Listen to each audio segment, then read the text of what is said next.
مزدوروں سے کام لے کر ان کی مزدوری دینے میں کوتاہی مت کرو۔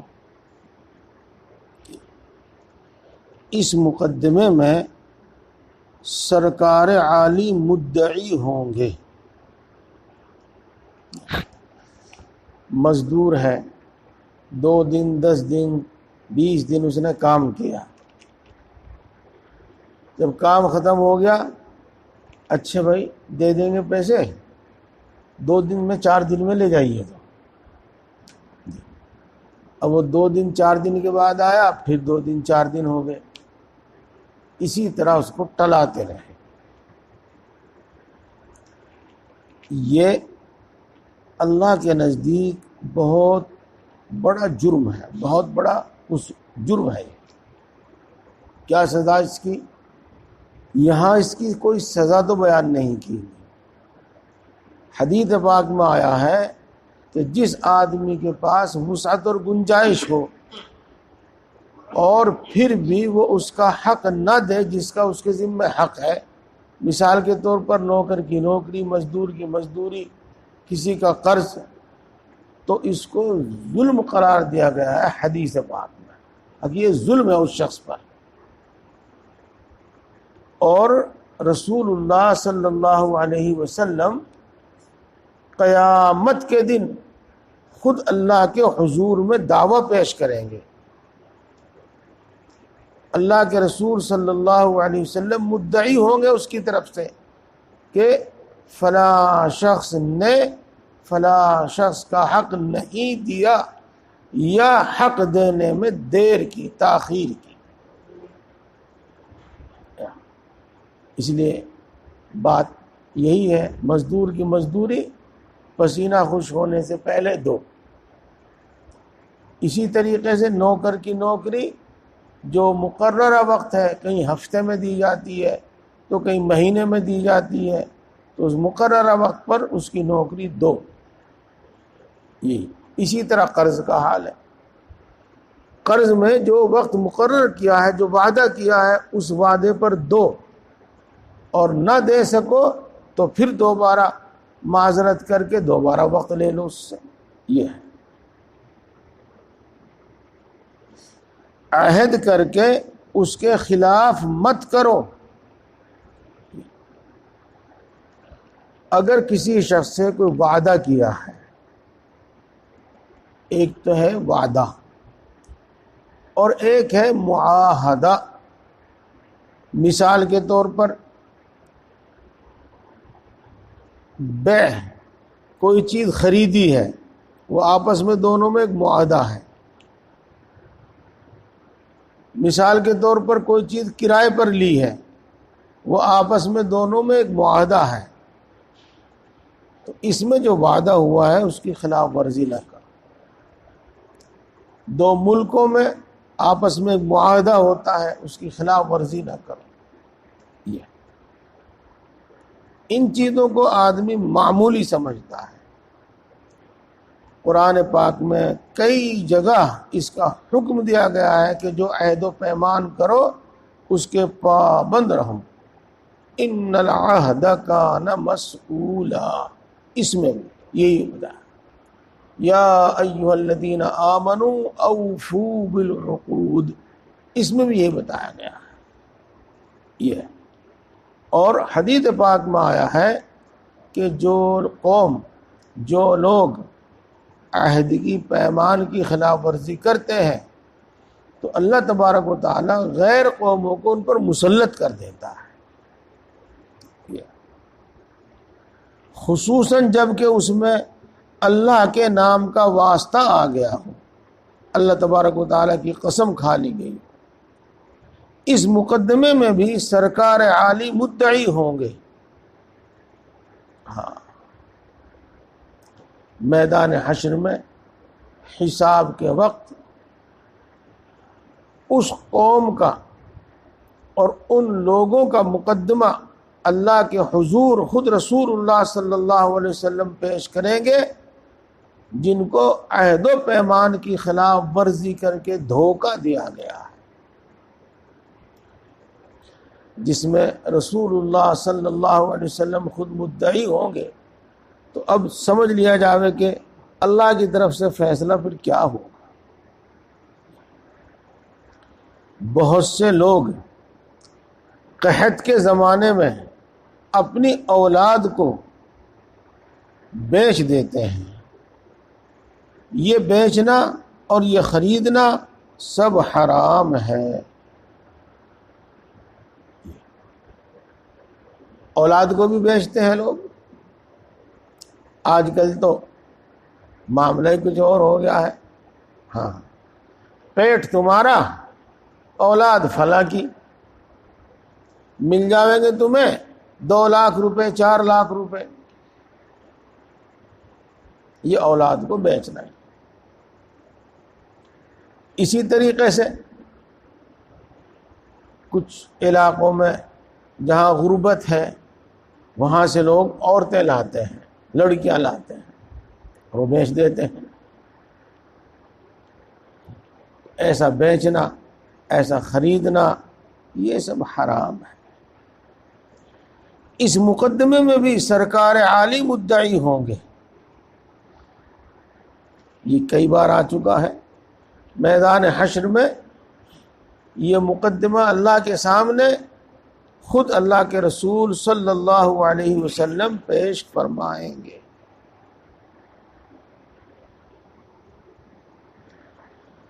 جو جھاڑ پھونک شریعت کے موافق ہو اس پر کچھ نذرانہ لینا جائز ہے۔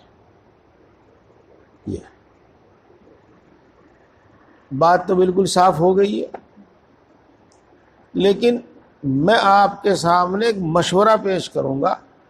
فتویٰ نہیں بتا رہا، مسئلہ نہیں بتا رہا، مسئلہ تو یہی ہے جو کچھ یہاں لکھا، لیکن تجربات کی روشنی میں ایک مشورہ پیش کروں گا میں آپ کے سامنے۔ جھاڑ پھونک کے چکر میں نہ پڑو،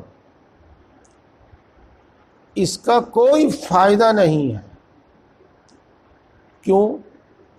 نمبر 1، آج کل یہ کام جو لوگ کر رہے ہیں ان کے پاس فن بالکل نہیں ہے، بالکل کورے ہیں، ایک دم کورے، سوائے دھوکے بازی کے، دھوکہ دھڑی کے، اور ان کے پاس کچھ نہیں ہے۔ ان کا کام وہی ہے کہ وہ ڈراتے ہیں، جن چڑھ گیا، جادو ہو گیا، فلاں ہو گیا، فلاں ہو گیا، ڈراتے ہیں۔ کچھ دن تک چکر کٹواتے رہتے ہیں، کچھ نہ کچھ وصول کر لیتے ہیں۔ کسی نے طے کر رکھا اور کوئی بغیر طے کیے ہی وصول کرتا رہتا ہے۔ یہ کام ہے۔ جس کا کام ہوگا ٹھیک، فائدہ ہوگا ٹھیک، نہیں ہوگا تو ٹھیک۔ ان کے پاس ہنر نہیں ہے، ان کے پاس فن نہیں ہے، کچھ نہیں ہے ان کے پاس، اس واسطے دھوکہ ہی دھوکہ دیتے ہیں، بس اور کچھ نہیں۔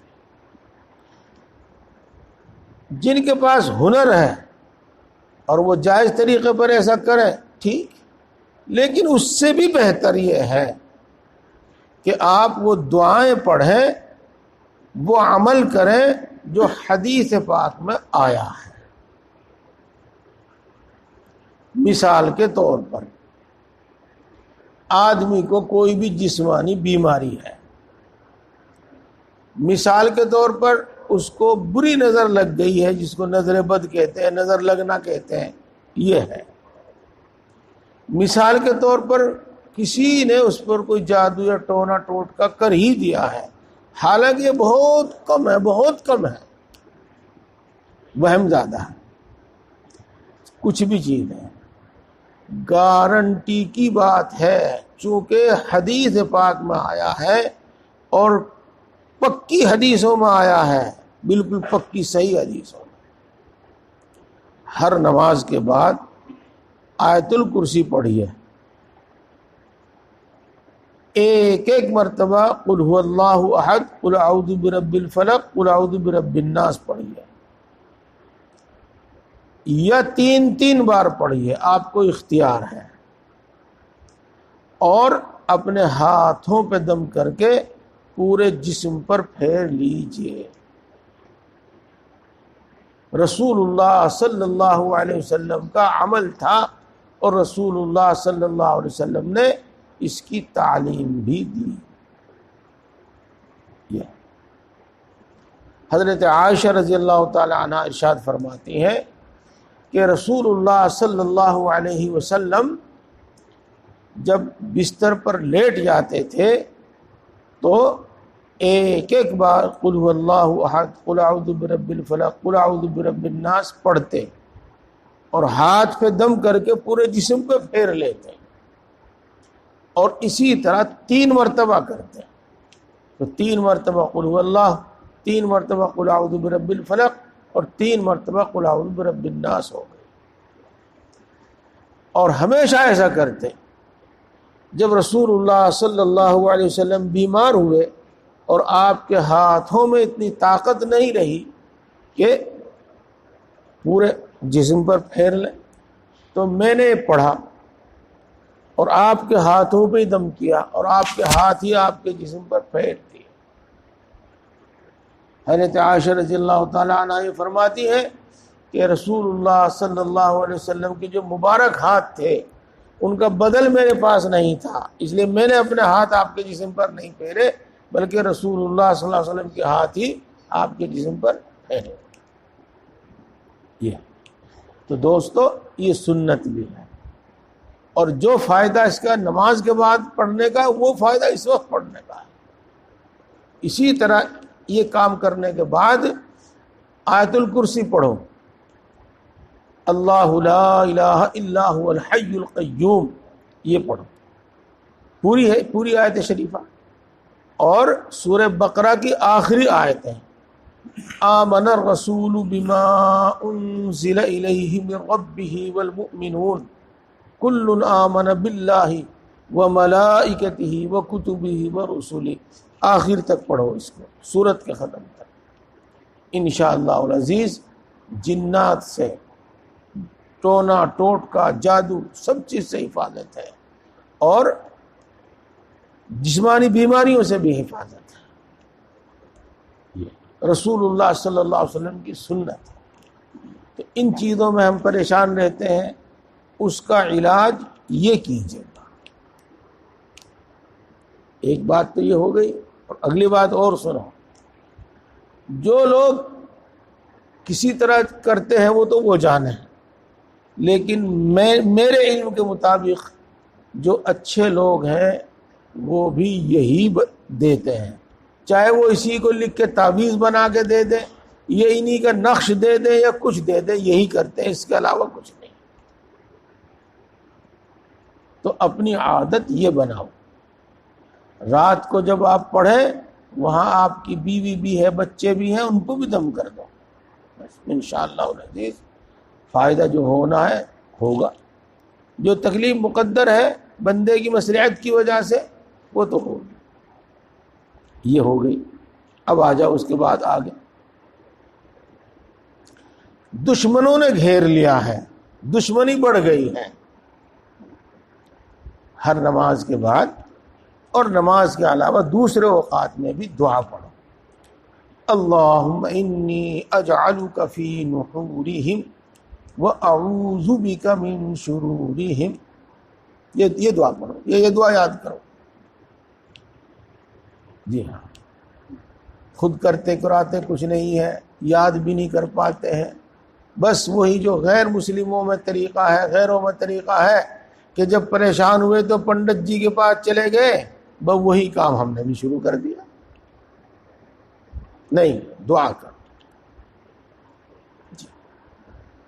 روزی کی تنگی ہے، ہاں صبر کرنا ہی ہے، اس کے بغیر تو چارہ نہیں، دعا ہے، اللہم اکفنی بحلالک عن حرامک واغننی بفضلک عمن سواک۔ قرضے نے گھیر لیا ہے، قرضہ ہے، اللہم انی اعوذ بک من الہم والحزن وَأَعُوذُ بِكَ مِنَ الْعَجْزِ وَالْكَسْلِ وَأَعُوذُ بِكَ مِنَ الْجُبْنِ وَالْبُخْلِ وَأَعُوذُ بِكَ مِنْ غَلَبَةِ الدَّيْنِ وَقَهْرِ الرِّجَالِ۔ آپ یہ سمجھیے گا کہ جو ضرورتیں یا جو پریشانیاں آج ہمیں لاحق ہوتی ہیں، ہمیں پیش آتی ہیں، یہی صحابہ کو بھی پیش آتی تھی۔ کوئی جسمانی بیماری میں مبتلا ہوا تو کوئی جادو کے اثر سے متاثر ہوا، کسی کو روزی کی تنگی پیش آئی، کسی کو قرض، کسی کو دشمن، تو جو بات پیش آتی تھی وہ رسول اللہ صلی اللہ علیہ وسلم کے سامنے حاضر ہوتے اور اپنی ضرورت، اپنی مشکل پیش کرتے۔ رسول اللہ صلی اللہ علیہ وسلم دعا تلقین فرماتے کہ یہ کام کر لیا کرو، ٹھیک، لیکن کرنا نہیں چاہتے۔ ہمارے پاس، ہم تو اتنے بزی ہیں، کچھ نہیں، بس تم ہی کچھ کر دو جو کچھ کرنا۔ بعض تو اللہ کے بندے اس نے ڈھونگ کرتے ہیں کہ دیکھو بھائی بات ایسی ہے، تمہارا جو معاملہ ہے بڑا سنگین ہے، بہت، میں روزانہ وظیفہ پڑھوں گا وہیں بیٹھ کے اپنے گھر پر۔ اچھا ہی پڑھ دیا کریے آپ، اب پھر ہی تو پڑھنے کا نہیں، وہ بس بند گیا اس کا، کیا بند گیا، نذرانہ کیا کہو، وظیفہ مقرر ہو گیا اس کا، تو اب پڑھے نہ پڑھے وہ جانے، کسے پتا کس کس کے واسطے پڑھے گا وہ۔ یہ دیکھو، ہم آپ سبھی روزی کی تنگی سے، الجھنوں سے جھوج رہے ہوتے ہیں بہت سارے۔ تمام بزرگان دین سے میں نے سنا ہے، حدیث پاک میں میں نے خود پڑھا ہے، کیا مغرب کے بعد یا عشاء کے بعد سونے سے پہلے سورہ رحمان کے بعد جو اگلی سورت ہے، جو سورہ واقعہ ہے، وہ پڑھ لیا انشاءاللہ العزیز۔ انشاءاللہ العزیز روزی کی تنگی پیش نہیں آئے۔ جی ہاں، کیسا؟ حضرت عثمان غنی رضی اللہ تعالی عنہ نے حضرت عبداللہ ابن مسعود رضی اللہ تعالی عنہ کے پاس کئی لاکھ درہم بھیجے۔ حضرت عبداللہ ابن مسعود بیمار تھے اور جس کو کہتے ہیں مرض الوفات، موت کی بیماری میں مبتلا تھے، تو حضرت عبداللہ ابن مسعود رضی اللہ تعالی عنہ نے وہ دراہم واپس کر دیے کہ مجھے اس کی ضرورت نہیں ہے۔ حضرت عثمان غنی رضی اللہ تعالی عنہ نے پھر دوبارہ بھیجے کہ ان کو رکھ لیجئے، آپ کو ضرورت نہیں ہے تو آپ کے بعد آپ کی بیٹیوں کے کام آ جائیں گے۔ لکھا ہے کہ حضرت عبداللہ بن مسعود کا کوئی بیٹا نہیں تھا، صرف بیٹیاں تھیں۔ اب آپ حضرت عبداللہ بن مسعود کا یقین اور ان کا جواب اور ان کا عمل یہ سنیے۔ حضرت عبداللہ بن مسعود فرماتے ہیں، کیا آپ کو میری بیٹیوں پر فقر اور تنگ دستی کا خطرہ ہے؟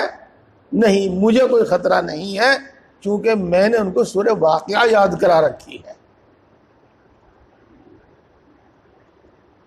تو ان اعمال میں لگو، جھاڑ پھونک میں نہ لگو۔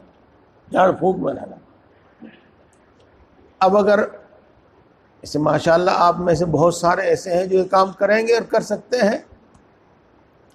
اب ایک کام میں آپ کو ایسا بتاؤں جو ہر ایک آدمی کر سکتا ہے، اور وہ یہ ہے کہ 24 گھنٹے میں ایک وقت میں صلاۃ الحاجت پڑھو، نماز حاجت پڑھو، اور نماز حاجت پڑھ کے پھر ہر ضرورت اللہ سے مانگو، ہر ضرورت اللہ سے مانگو۔ بیماریاں ہیں تو اللہ سے شفا مانگو، قرضے نے گھیر لیا ہے تو اللہ سے خوشحالی مانگو، تنگ دستی ہے اللہ سے خوشحالی مانگو، دشمنوں کا خطرہ ہے، اندیشہ ہے، اللہ تعالیٰ سے مدد طلب کرو، اولاد نافرمانی کر رہی ہے تو ان کی ہدایت کی دعا مانگو، غرض جو بھی مانگنا ہے وہ مانگو۔ یہ ہاں، اگر کوئی بددین آدمی یا کمزور یقین کا آدمی ہے کہنے لگا جی ہم تو کرتے ہیں باقی ہوتا کچھ نہیں ہے، تو میرے دوستو جس کی ضرورت پوری نہ ہو سکے، جس کا کام نہ بن سکے ان مسنون اعمال سے، تو کون بنا دے گا اس کا اعمال؟ اس کا کام اور کون بنا دے گا؟ کہاں سے بن جائے گا؟ کہ تعویذوں سے کام بنانے والا اللہ کے علاوہ کوئی اور ہے؟ اگر کوئی شخص یہ کہے کہ تعویذوں سے کام بن جاتا ہے، اللہ میں کی ضرورت بھی نہیں پڑتی اس میں، تو میرے دوستو یہ شرک ہے، شرک۔ ایسے عقیدے کے ساتھ تو تعویذ کرنا جائز بھی نہیں ہے۔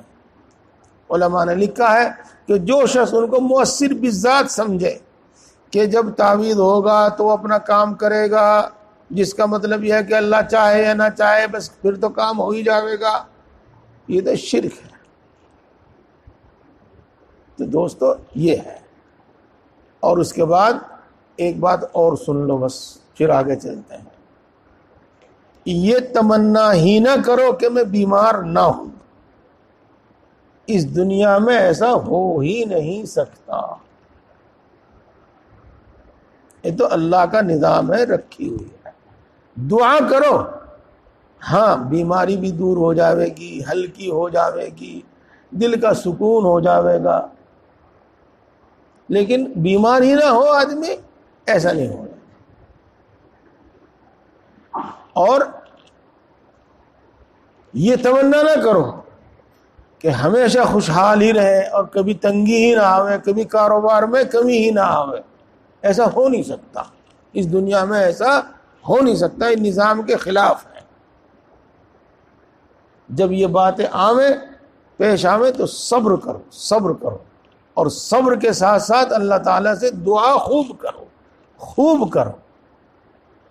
جی ہاں، اس دعا میں اللہ تبارک و تعالیٰ کاروبار میں برکت دے دے گا، خوشحالی دے دے گا، اور دل کو سکون دے دے گا، کچھ نہ کچھ دے گا۔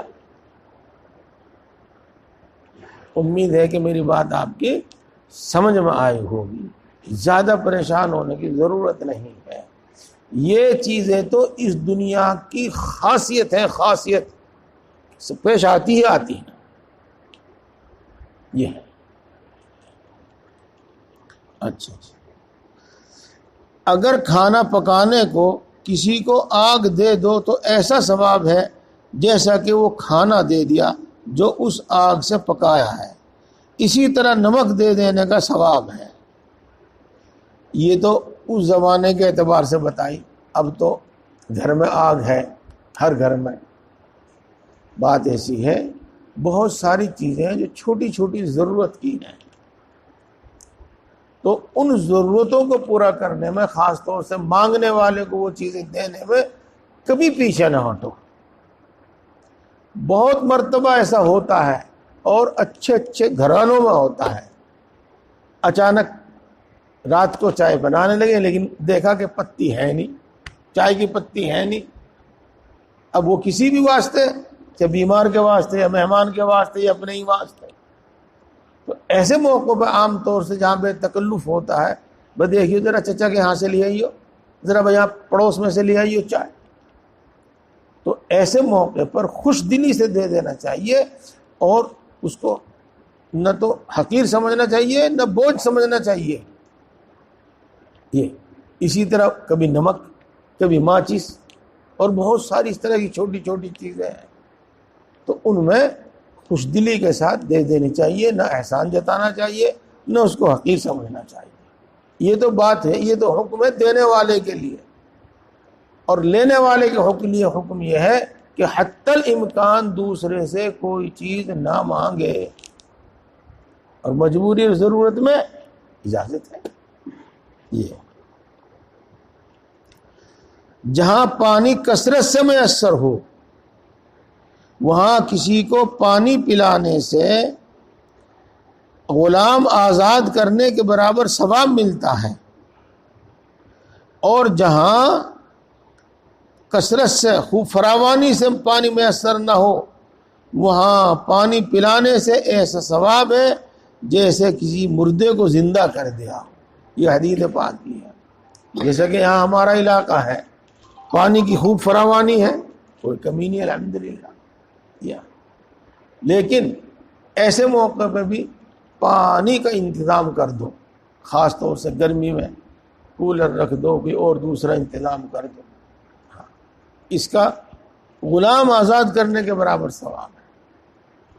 اور مثال کے طور پر راجستھان ہے اور دوسرے کچھ علاقے ایسے ہیں جہاں پانی کی بہت کمی ہے، وہاں اگر پانی کا انتظام کرا دیا جاوے، سمرسیبل لگوا دو، اور جو آج کے پانی کے ذرائع ہیں وہاں کے مطابق، تو بڑا ثواب، جیسا کہ کسی کی بدولت کوئی مردہ زندہ ہو جاوے۔ اگر کسی کو یہ دوسرے مسائل ہو، شاید یہ میں نے پڑھ بھی دیے تھے،